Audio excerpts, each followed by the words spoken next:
Time for Focus. Today we have a report from the Central African Republic, which has been in conflict for 4 years. A France 24 team went to a camp for internally displaced people in the north of the country. Some 27,000 people live there, and daily life is particularly hard for women who, whether they're Christian or Muslim, are at high risk of becoming victims of sexual assault.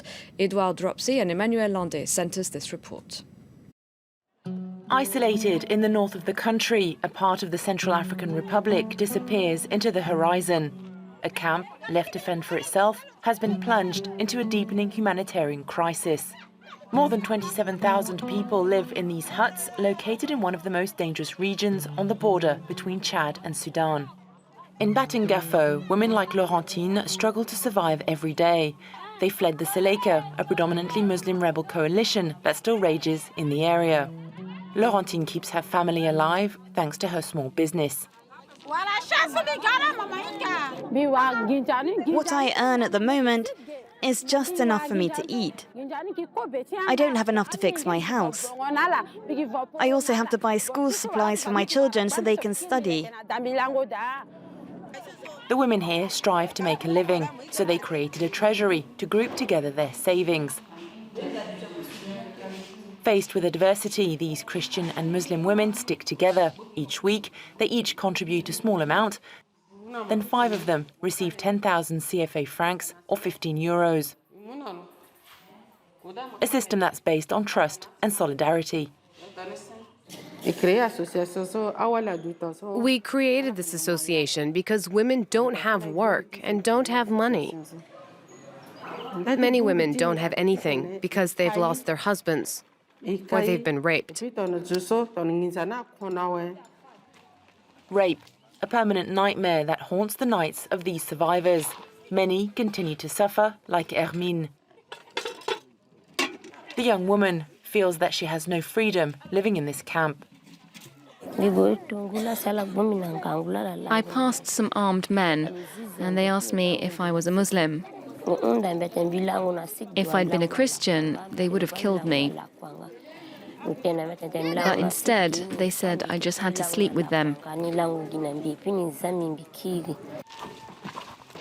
To increase the security of women, aid workers have built latrines. These are the latrines built by Oxfam. We were able to find volunteer cleaners from the community. And with their help, the latrines are cleaned twice a day. Being able to use the toilets inside the camp has reduced the number of women getting raped. If somebody has to walk a long distance, with all the rape cases that have been observed, if girls or women go to places far from their homes, we've noticed that they can be victims of assault and even sexual assault. But it's not enough. Women still need to leave the camp to fetch water, often walking for kilometers in the bush to reach a watering hole, putting them in an extremely vulnerable situation. In the Baga district, there's not enough water, so I go to the source. One day I went looking for water. I met armed men who took me by force to rape me. I was with my little brother who fled. If he had been caught, he would have been killed. The law of the jungle reigns. In total impunity, armed groups prey on women. In Batingafo, there's little to no justice. The face of authority here is this man, the district deputy prefect charged with keeping law and order. The city courthouse occupies a room in a disused school. I am the only authority in this place. I am forced to act as a judge for conciliation matters and even sometimes for criminal cases. Batangafo has become unbearable. It's overrun by armed groups, and there are many of them. This place is no longer safe for people who want to live in peace. For the 30,000 or so inhabitants remaining in the area, the war is far from over, especially for the women of Batangafo.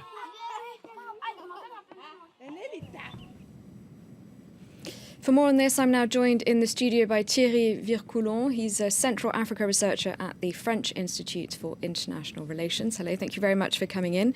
Hello. Now, we just saw in that report what the situation is like for people displaced internally at a camp in Batangafo. How, though, would you describe the humanitarian situation generally in the whole of the Central African Republic? Well, unfortunately, the humanitarian situation hasn't improved in the Central African Republic. There are about 1 million people who are refugees and displaced.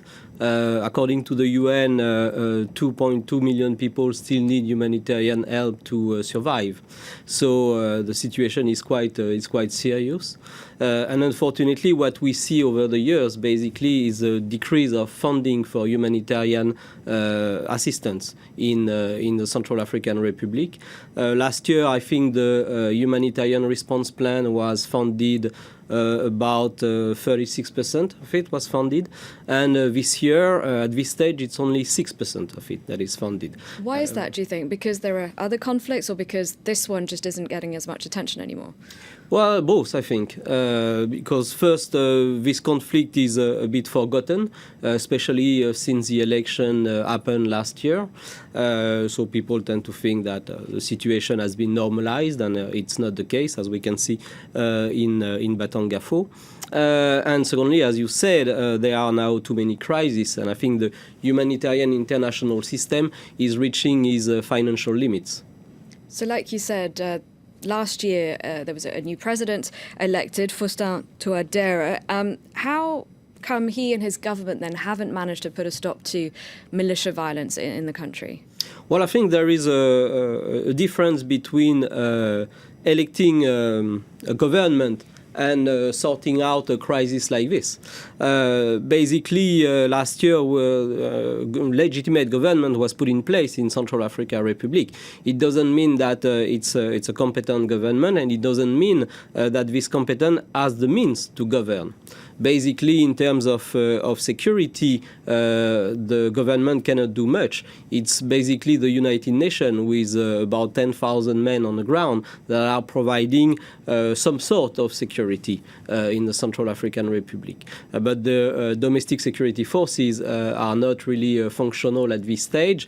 They are actually operating in Bangui, the capital city, and in the western part of the country, but they are not strong enough to go to the north and the center part of the country that is occupied by armed groups.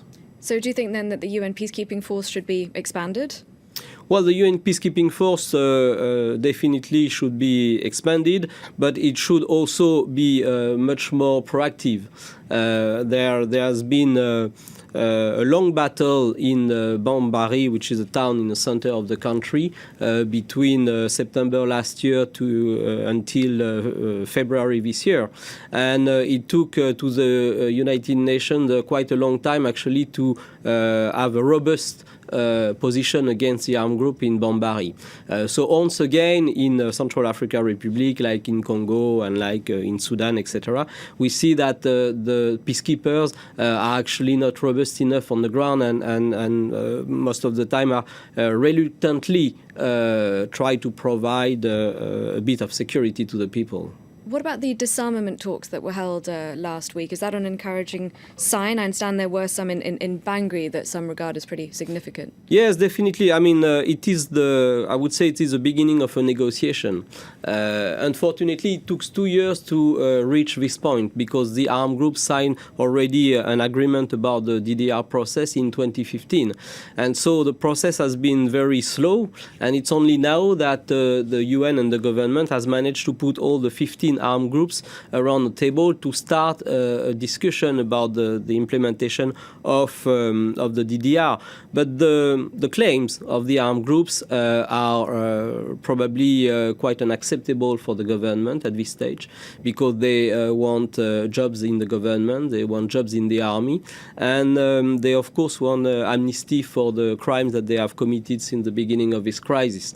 And I think especially this last point is very, very very contentious, and it will be very difficult both for the United Nations and the government to accept such a request.